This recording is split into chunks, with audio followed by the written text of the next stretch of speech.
지금 봉독한 말씀 마가복음에만 기록되어 있지 않고 마태복음 9장과 누가복음 5장에도 기록되어 있습니다. 우리가 이제 공간복음을 같이 읽어 나가고 있잖아요. 예, 아, 여러분 읽으라고 이렇게 작은 글씨로 한 건 아니고요. 한번 비교해 보시라는 의미에서 이제 표를 만들어 봤습니다.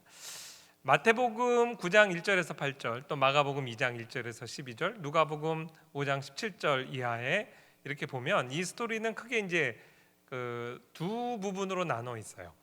첫 번째 부분은 뭐냐면 네 친구가 중풍병 걸려서 예수 그리스도 앞으로 스스로 힘으로 나을 수 없는 친구를 고쳐달라고 왔는데 너무 무리가 많으니까 접근할 수가 없었어요. 그래서 이스라엘 집은 비가 많이 안 오기 때문에 이제 우리나라처럼 이렇게 기와지붕 경사면을 두지 않고 그냥 평평한 지붕이거든요.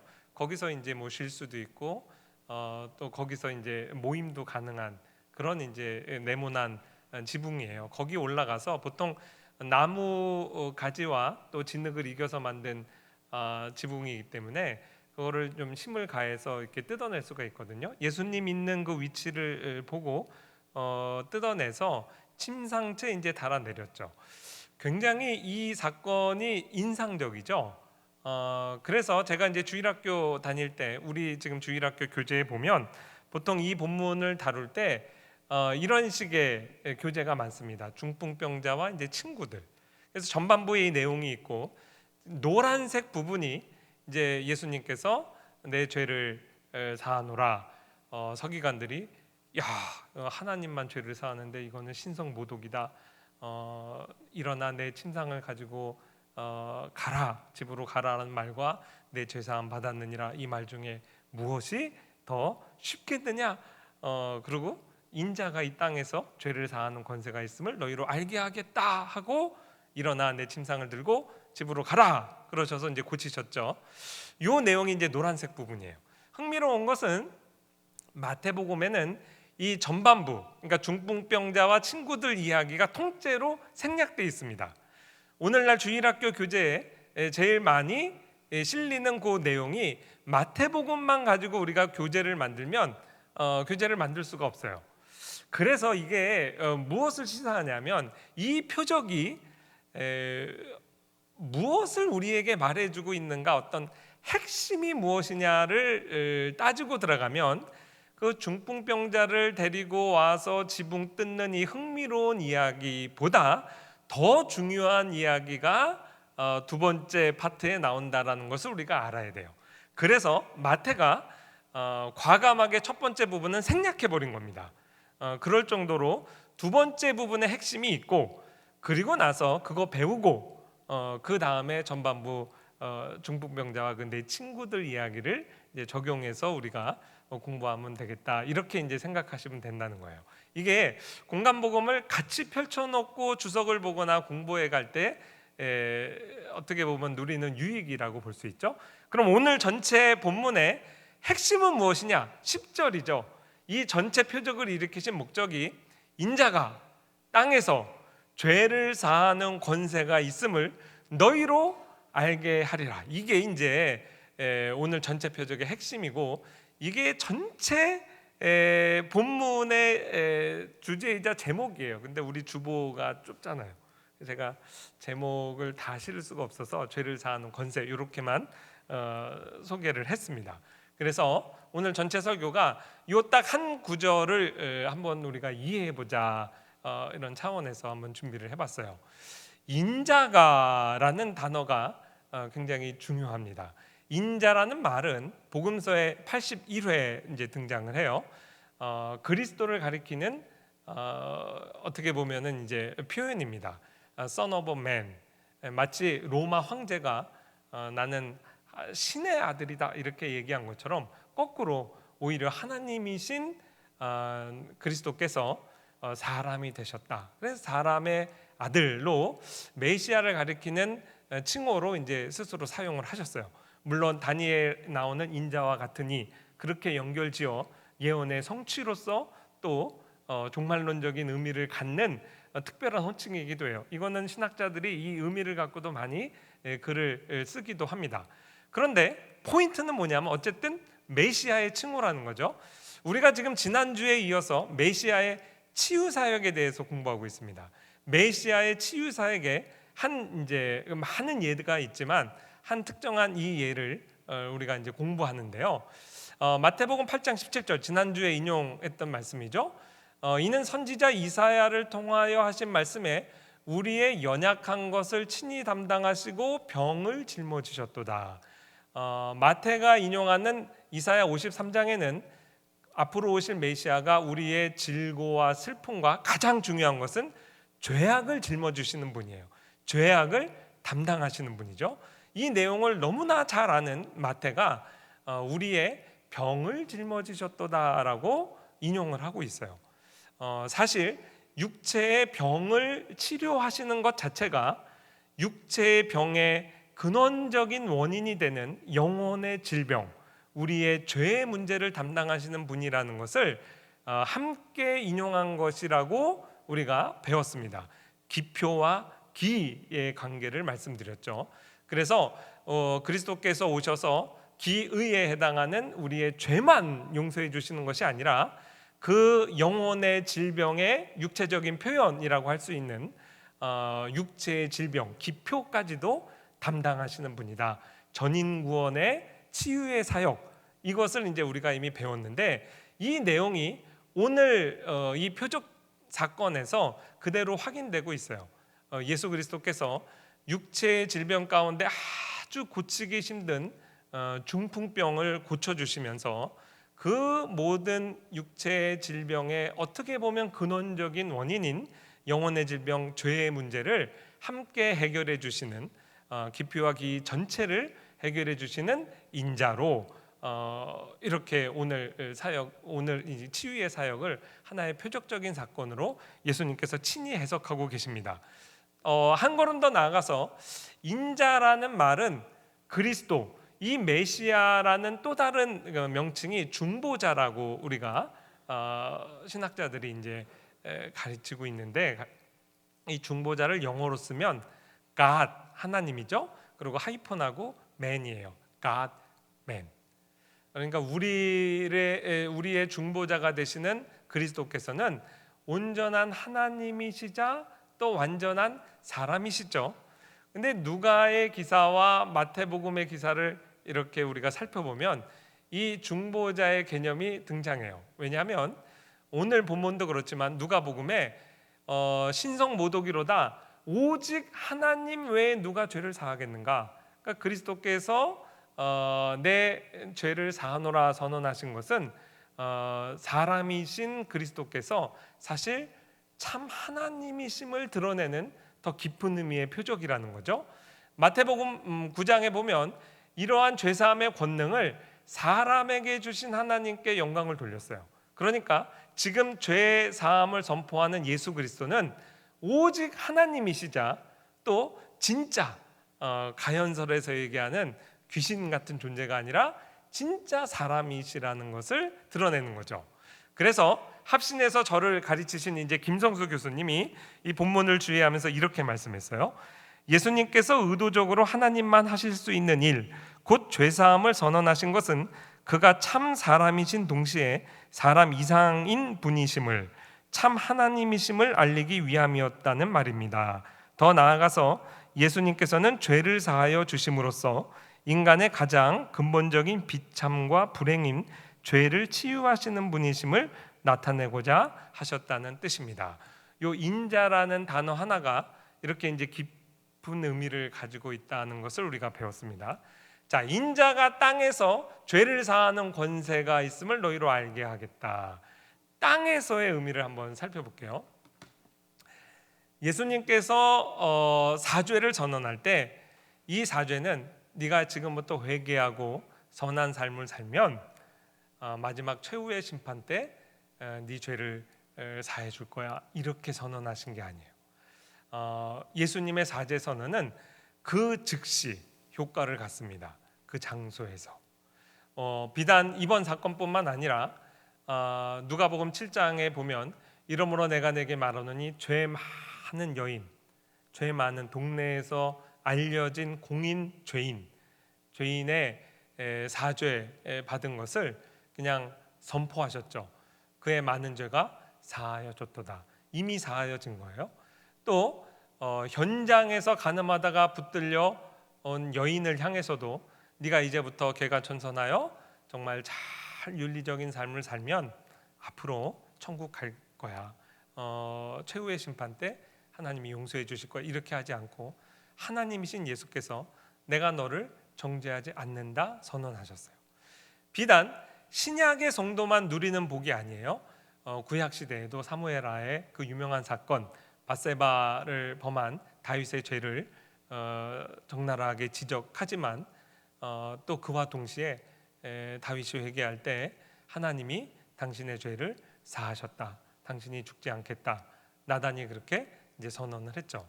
그러니까 구약의 신자든 신약의 신자든 우리 교회 안에서 하나님께서 그리스도의 복음 안에서 우리에게 죄 사함을 선언하시는 것은 즉각적이고 실제적입니다.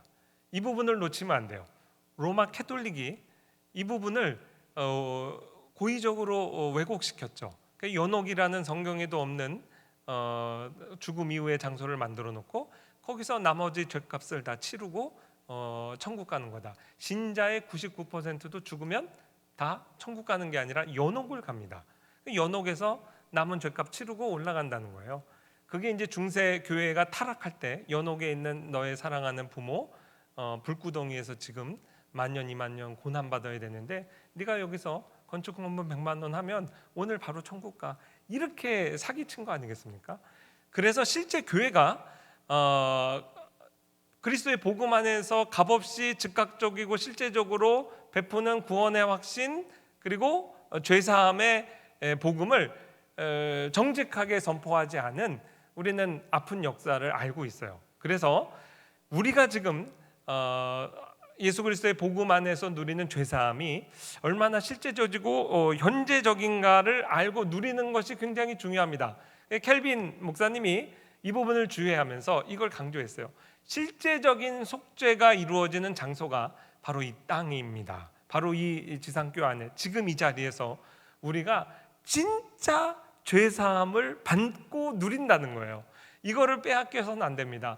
중풍병자가 자리를 털고 일어난 것과 똑같이 하나님께서 우리에게 선포하시는 사죄의 선언은 실제적이며 즉각적이다. 성도의 속죄와 칭의는 사후가 아닌 지금 이곳에서 here and now 여기에서 성취된다. 이것을 우리가 누리는 거예요.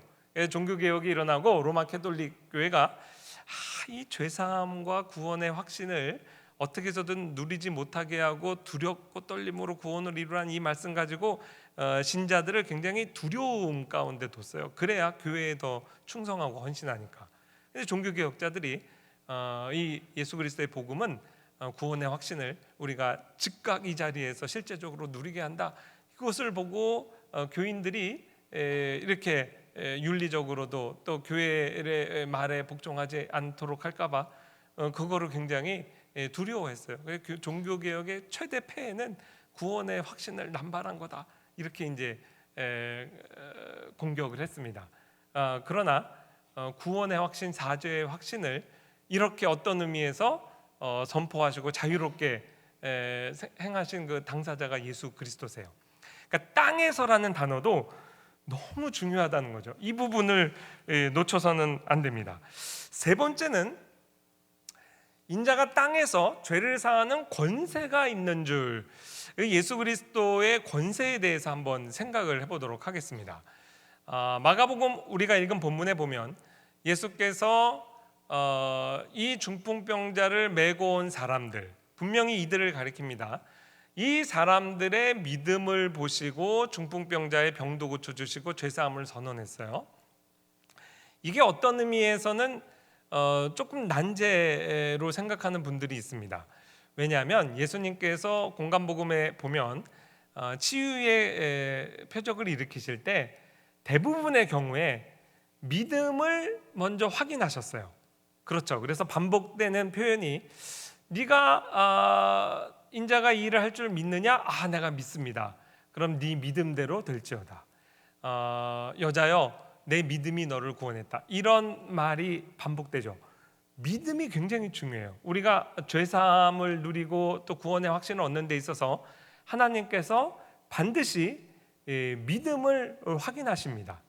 그래서 신학자들은 이 믿음이 우리가 하나님으로부터 의롭다함을 받고 죄 용서함을 받는 데 있어서 일종의 원인은 원인이다. 근데 이 원인은 분명히 수단이자 도구로서의 원인이라고 그랬지, 이것 자체가 공로적인 원인은 될 수 없다, 이렇게 이제 가르치거든요. 이 내용이 예수 그리스도의 사역 안에서 잘 드러나고 있어요. 믿음을 분명히 강조하시고 믿음이 반드시 수반되도록 하시지만 어떤 경우, 예외적인 경우죠. 어떤 경우에 있어서는 믿음을 먼저 확인하고 치료하시는 것이 아니라 먼저 치료의 기적을 베풀어 주시고 믿음을 주시는 경우도 있어요. 자, 한번 따져볼게요. 누가복음 7장에 과부의 젊은 아들이 죽었습니다. 아들이 죽었다는 것은 이제 그 과부의 미래가 없다는 거예요. 너무 불쌍한 겁니다.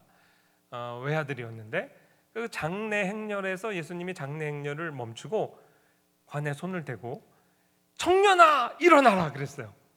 그 청년이 어떻게 됐어요? 일어났죠. 죽었다 살아났어요. 또한 마태복음 저거 마가복음입니다. 죄송해요. 마가복음 5장 41절에 보면 야이로의 딸, 회당장 야이로의 딸을 살리실 때 소녀야 일어나라 달리다 굼 그러셨죠. 자, 이 두 경우에 보면 이 소녀 또 죽은 청년에게 야, 너가 나 믿으면 내가 살려줄게, 그렇게 말하실 수가 없죠. 이미 죽었는데 어떻게 해요? 그러니까 죽은 자를 살리시는 경우에는 믿음을 조건으로 먼저 내세우고 병 중에 제일 큰 병이 죽음 아니겠어요? 죽음의 병을 치유해 주신 게 아니라 먼저 살려놓고 믿음을 주신 거죠. 그렇죠? 그거는 죽은 사람이니까 어쩔 수가 없지, 예외적이지, 이렇게 얘기하실 수 있죠. 요한복음 8장에 보면 가늠하다 현장에 붙들려서 돌탕을 맞을 위기에 있는 여자를 억지로 끌고 왔잖아요, 유대인들이. 예수님께서 그 현장에서 붙들린 여인을 향해서 죄사함을 선언했어요. 내가 널 정죄하지 않는다. 근데 그때 조건을 달지 않았습니다. 네가 회개하고 이제 새로운 인생 살기로 하면 너를 용서해 줄게, 그러지 않고 먼저 죄사함을 선언하시고 sin no more, 더 이상 죄짓지 마라, 이렇게 말씀하셨죠. 그러니까 사실 목숨은 붙어 있는데 사회적인 죽음을 당한 거예요. 얼마나 공포스러웠겠어요.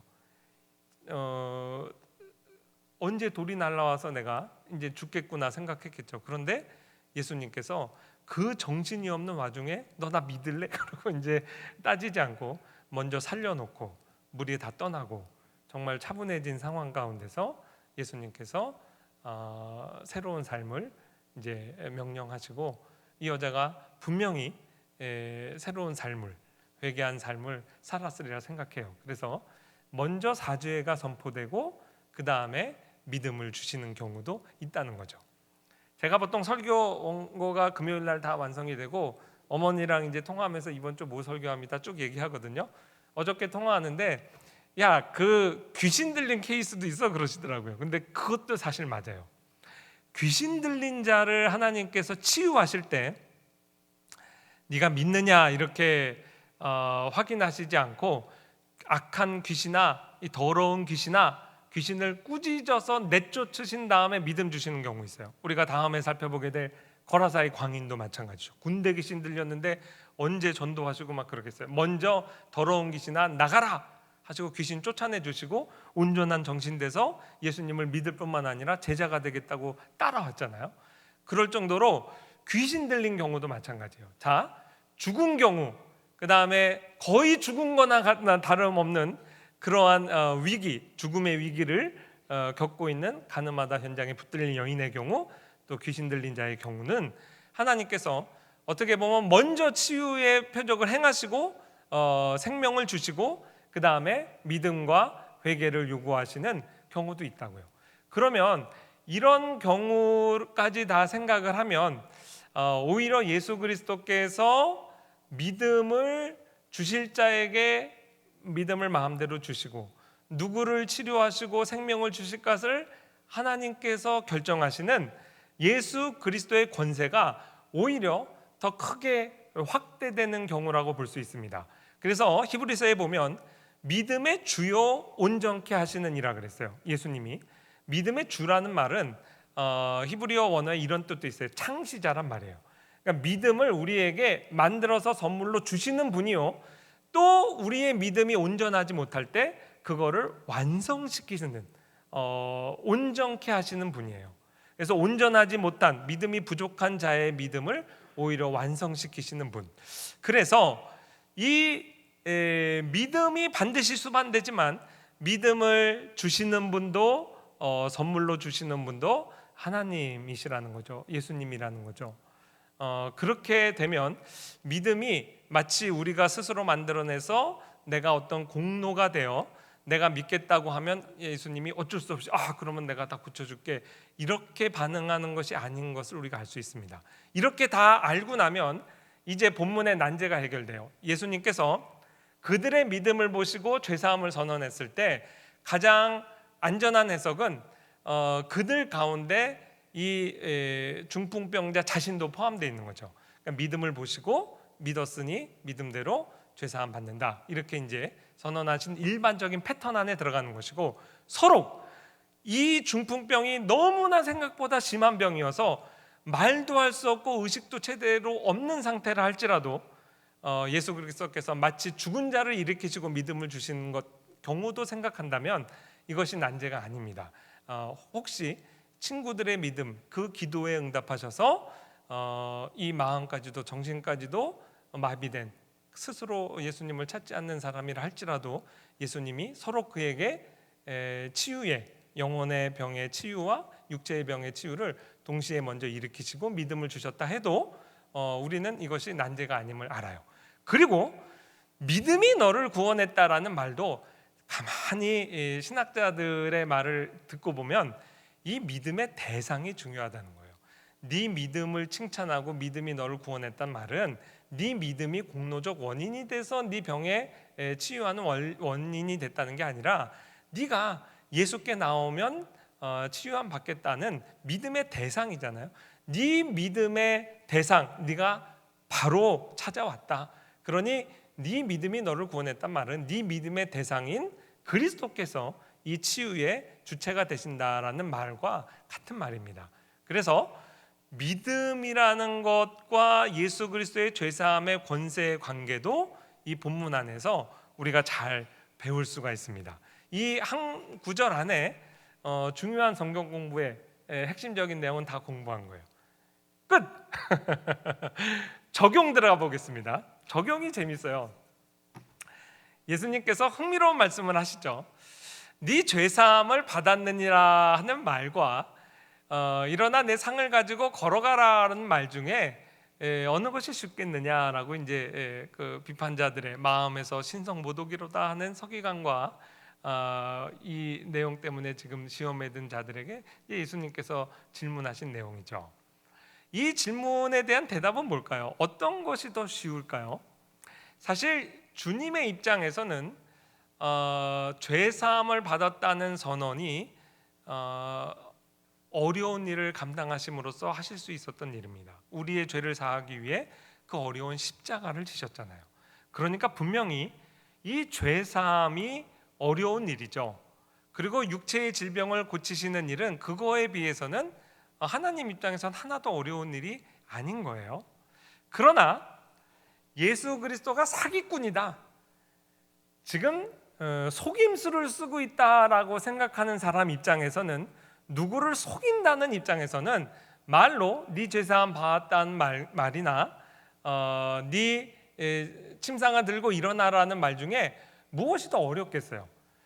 침상을 가지고 가라는 말이 어렵겠죠. 그거는 금방 들통나는 사기니까. 그러니 그들의 마음에 그러한 불신과 거짓됨을 아시고 정말 인자에게 죄사함의 권세가 있다, 나는 메시아여 하나님이다라는 그 더 중요한 어려운 일을 네가 믿도록 하기 위해서 너희가 생각할 때 더 어렵다고 생각하는 내 침상을 들고 일어나라, 이 표적을 행한다, 이렇게 말씀하셨으니 이 내용은 액면 그대로 이해할 때 전혀 어려움이 없어요. 그렇죠? 근데 이제 이 레슨이 여기에 끝나지 않고 조금 더 깊이 들어가 보자고요. 무엇이 사실 더 어렵겠나라고 묻지 않고 예수님의 말씀은 무엇이 쉽겠느냐 이렇게 물어봤어요. 예수님 편에서의 문제가 아니라 우리 편에서 볼 때, 지상교회의 사역에 있어서 볼 때 하나님께서 때때로 우리의 기도를 응답해서 불치병에 있는 우리의 교우들을 일으켜 주시는 경우가 있죠. 예, 저희 가정도 그걸 체험을 했어요. 저도 체험하고 우리 아들도 체험하고 와, 세상 의사도 기적이다, 이런 일들을 우리의 기도 응답으로 이루어 주셨다고요. 이러한 것과 우리가 죄 사함을 받고 천국에 가는 일, 어떤 게 더 쉬울까요? 둘 다 쉽습니다. 왜냐하면 지금 말과 말을 비교하고 계세요.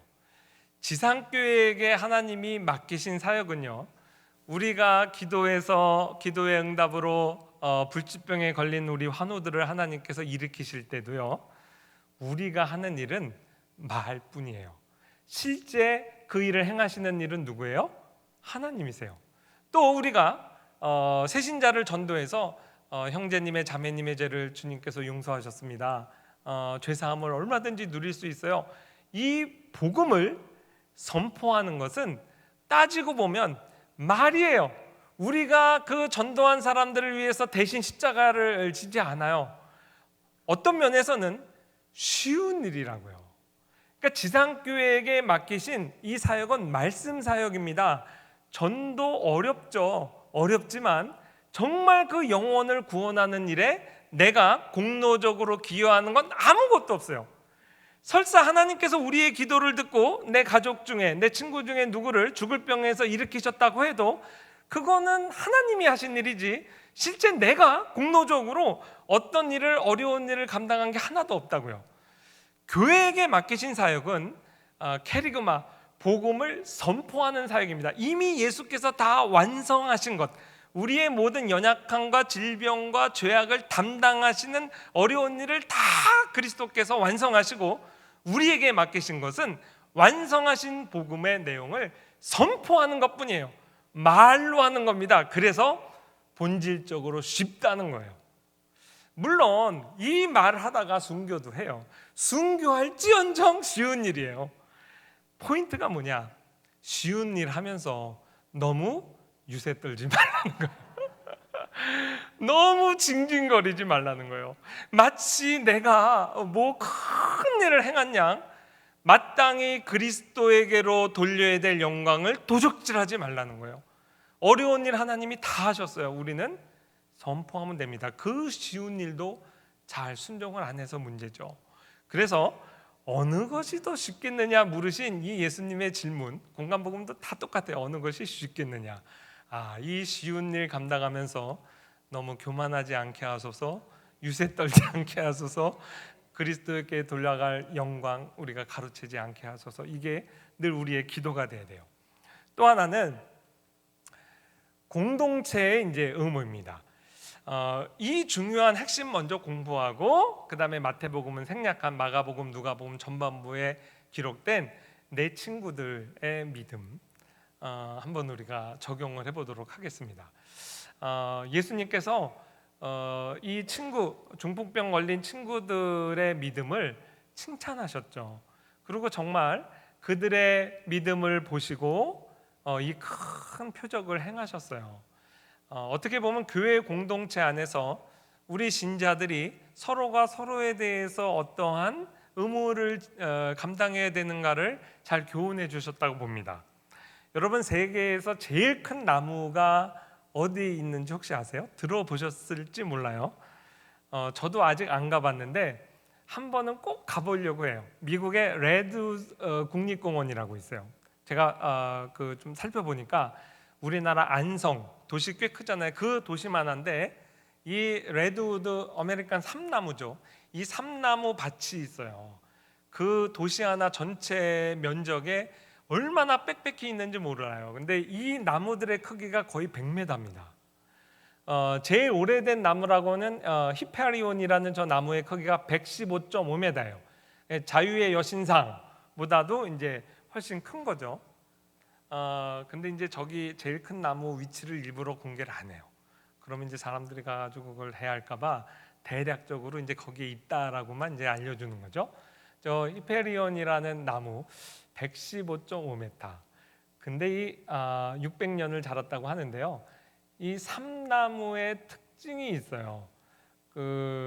제가 한 2년 전에 제주도에 가면 오름이 많잖아요. 한 360개 이상 된다 그래요. 제주도 오름 중에 물 영아리 오름 혹시 가보셨어요? 그 물 영아리 오름을 이제 저희 집안의 형님네랑 이제 같이 저희가 트레킹을 한 적이 있는데 거기가 이제 삼나무 길이 있어요. 근데 이 삼나무의 특징이 뭐냐면 키가 이렇게 크게 자라는데 뿌리가 5, 6m 정도밖에 안 된대요. 그러니까 뿌리가 굉장히 얕은 거예요. 뿌리가 얕으면 어떻게 되죠? 바람이 불면 쉽게 쓰러져요. 그래서 제가 진짜 물 영아리에 있는 삼나무거든요. 사진을 제가 많이 찍어 왔어요. 제주도에 태풍이 많이 불잖아요. 그래서 태풍이 불고 가니까 정말 뿌리째 뽑힌 삼나무가 널브러져 있더라고요. 그러니까 이게 치명적인 약점이죠. 그래서 이제 궁금한 거예요. 아니 삼나무가 이렇게 바람에 잘 쓰러지고 뿌리가 그렇게 깊지 못한데 어떻게 미국의 레드우드 국립공원의 삼나무들은 저렇게 잘 자랐을까? 삼나무의 특징이 있습니다. 뿌리는 얕은 대신에요, 완전히 나무가 서로 의지해서 뿌리가 저렇게 얽혀 있대요. 그래서 이렇게 네트처럼 이렇게 엉키고 설켜가지고 일단 군락을 형성하게 되면 아무리 바람이 불어도 서로가 서로를 지탱해줘서 안 쓰러지는 거죠. 그 삼나무의 생장 패턴이 하도 독특해서 제가 또 이렇게 논문도 좀 읽어봤어요. 그랬더니 어떤 학자는요, 이 뿌리가 그냥 얽힌 정도가 아니라 얽혀서 서로가 서로에게 영향도 공급한대요. 좀 연약한 삼나무가 있으면 큰 삼나무 뿌리에서 영향이 이동하고 100m를 높이 자라기 때문에 그 중간층에서는 뭐 이렇게 습도도 서로 뭐 공유하고 이런 얘기도 있고 그렇더라고요. 신기해요.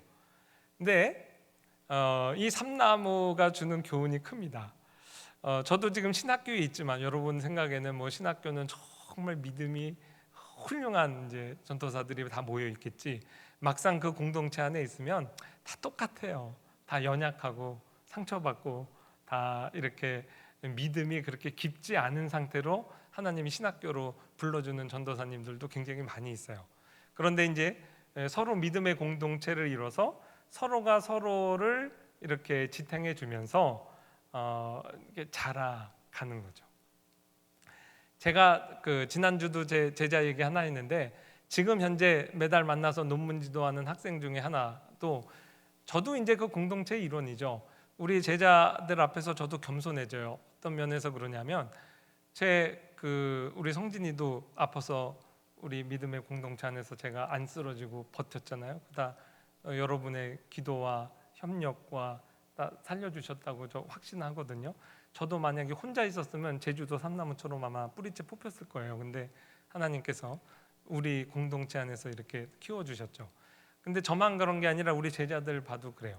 지금 제가 지도하는 제자 중에 한 목사님은 아기를 결혼해서 낳는데 쌍둥이를 낳는데 큰애가 병명이 하도 못 듣던 거여서 전폐 정맥 결합 이상, 그러니까 좌심방에 붙어 있어야 되는 혈관이 우심방에 붙었대요.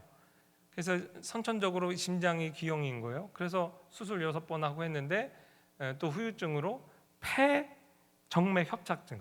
그러니까 가뜩이나 뭐 돈도 없고 가난한 우리 제자들이 왜 또 질병도 그렇게 희귀한 질병이 많은지, 저는 우리 성진이도 좀 희귀하다 생각을 했는데 더한 거예요. 그래서 결국 어떻게 했냐면 애가 태어나자마자 심장 이식 수술하고 폐 이식 수술을 했어요. 뇌에도 이상이 있어서 뇌도 지금 이제 치료받고 있거든요. 근데 이게 이식받은 심장과 폐가 이게 그 정상적으로 자라지 않기 때문에 얘는 앞으로도 10대가 되면 또 그 전체를 다시 이식해야 돼요. 그러니까 이게 고난이 많잖아요. 그래가지고 우리 교단 안에서도 좀 돕고 해서 수술비 마련해서 몇 천만 원 되는 수술비 마련해서 이제 수술 잘하고, 제가 만날 때마다 물어보면 건강하게 잘 자란대. 얼마나 해맑은지 몰라요. 그래서 그거 뭐 애 아프다고 봐주나요? 그냥 엄하게 이제 논문 지도는 지금 하고 있는데, 저도 이제 늘 마음이 무겁죠. 묵직하게 있어서 이번 이제 논문 탈고하고 나면 제가 이제 계획해 둔 게 있어요. 그래서 얼마 이렇게 전달해서 위로도 하고 또 앞으로 치료비도 좀 보태라, 이런 생각을 하고 있었는데, 오늘 아침에 교회 오는데 어느 아는 권사님이 그 소식을 알고 더 돕겠다 했는데, 제가 개인적으로 하려고 그러는 게 10배를 주셨어요. 그래가지고 여기 예배 오기 전에 또 이렇게 전화해서 위로하고, 그게 다 저는 그 제 자자 이렇게 보면서 나도 그랬겠다 이런 생각을 해요. 뭐 저도 뭐 목사 아들로 태어나서 유학하고 또 저도 아팠고 또 우리 애도 아프고 할 때, 아플 때는 이제 뭐 정신이 없죠. 뭐 사느냐 죽느냐 문제니까 뭐 치료비가 어떻고 이거는 생각도 못했던 것 같아요. 근데 지나고 나서 보면 그게 어떻게 다 채워졌을까, 섬뜩 놀라요. 다 여러분 주머니에서 나왔겠죠. 하나님이 그냥 이렇게 믿음의 공동체 안에서 그냥 너 혼자 이걸 감당하라고 하지 않고, 서로가 쓰러질 위기에 있을 때 스크럼을 딱 짜서, 우리가 다 믿음은 연약하지만 공동체를 이루어서 이렇게 살려주셨다, 이런 생각을 해요. 그러면서 나무의 의무는 잘하는 겁니다. 그래서 저도 뭐 저도 죽을 뻔하고 우리 아이도 그렇게 투병하고 했는데, 그걸로 인해서 뭐 B 받을 거를 뭐 A 받고 이런 적 한 번도 없어요. 뭐 공부는 하나님이 시키는 거죠. 열심히 또 여러분이 공부시켜 주셔서 또 공부하고 어느 정도 나무가 돼서 열매를 맺어서 지금 또 제 제자들 이렇게 보고 또 교회를 섬기다 보면, 하나님이 나에게만 이런 은혜를 베푸신 게 아니라 지금도 끊임없이, 이 얼마나 비바람이 많이 붑니까?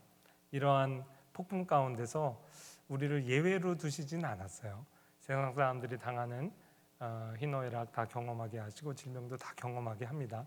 근데 무엇이 다르냐면 우리를 교회 공동체로 묶어주신 거예요. 생명의 관계로 연결해서 혼자 있으면 쓰러지기 쉬웠지만 쓰러지지 않도록 서로가 서로를 이렇게 붙들게 하는 거죠. 그래서 적용을 해보면 여러분, 우리 가운데 연약한 지체가 있을 때 이들을 서로 지탱해주는 나무가 되는 건 너무 중요하고요. 스스로 자기 힘으로 나올 수 없는 가족이나 친구들, 여러분 절대로 희망을 버려서는 안 됩니다. 예수 그리스도의 그 죄사함의 권세는 반드시 우리에게 믿음을 수반하게 하고 먼저 이렇게 요구하시는 게 일반적 패턴이지만, 또 많은 경우에 청년아 일어나라, 나사로야 나오라, 소녀야 일어나라, 달리다 곰 이렇게 하신 분이거든요. 그 스스로의 힘으로 예수님 앞에 나올 것 같지 않은 불신 가족이나 자녀나 부모님이나 친구, 우리가 포기할 이유가 없어요. 우리가 섬기는 주님이 이런 능력의 주님이시기 때문에 나사로야 나오라 이렇게 말씀하신 주님께서 우리 사랑하는 자녀 홍길동 나사로야 나오라 하신 것처럼 청년아 일어나라 말씀하옵소서, 그렇게 우리가 기도하는 거예요. 근데 혼자서 외롭게 기도하도록 내버려 두시면 안 돼요. 335 그 사람 가정의 기도 제목을 알면 거기에 같이 협력하시길 바래요. 난관이 있을 겁니다. 무리 앞에 접근할 수 없었어요. 지붕을 뚫어서라도 그리스도 앞으로 이끌어내는데 335 그렇게 해서 다 구역으로 이렇게 엮어놨잖아요. 서로가 서로를 위해서 그렇게 기도하시고 그리스도 앞에 이끌고 나오는 일에 협력하시고 공조하시기 바랍니다. 그러면 우리를 이렇게 믿음의 공동체로 만들어 주신 주님께서 큰 그림 보시는 거죠. 화평교회 공동체가 개인을 보고 목사까지 포함해서도 다 뿌리가 약해요. 연약하지만 세월이 좀 지나고 나면 레드우드 국립공원에 있는 삼나무들처럼 다 믿음의 거장들이 돼서 100m, 200m씩 하나님을 향해 자라있는 우리의 모습을 보고 정말 깜짝 놀랄 날이 우리라 믿습니다. 기도하겠습니다. 하나님 감사합니다. 그렇습니다. 나 홀로 광야에 두셨더라면 누가 이 자리에 홀로 남아 있겠습니까? 얕은 믿음, 연약한 믿음, 쉽게 넘어지기 쉬운 그러한 성정을 가진 우리를 이렇게 불러 모아서 서로가 서로의 짐을 지게 하시고 서로가 서로 뿌리를 서로 얽혀서 함께 믿음의 공동체 안에서 성장하게 하신 주님 감사합니다. 오늘 이후로 우리 좌우 전후 좌우에 있는 우리 사랑하는 형제자매의 기도 제목이 우리의 기도 제목 되게 하시고 연약함이, 질병이, 또한 하나님 앞에 스스로 나올 수 없는 영적 사망 상태에 있는 가족들이 우리의 가족 되어서 우리의 기도 제목 되어서 정말 소녀야 일어나라, 청년아 일어나라, 나사로야 일어나라, 중풍병자 일어나 내 상을 들고 집으로 가라 명령하신 주님의 음성을 우리가 다 함께 듣게 하옵소서. 예수님의 이름으로 기도합니다. 아멘.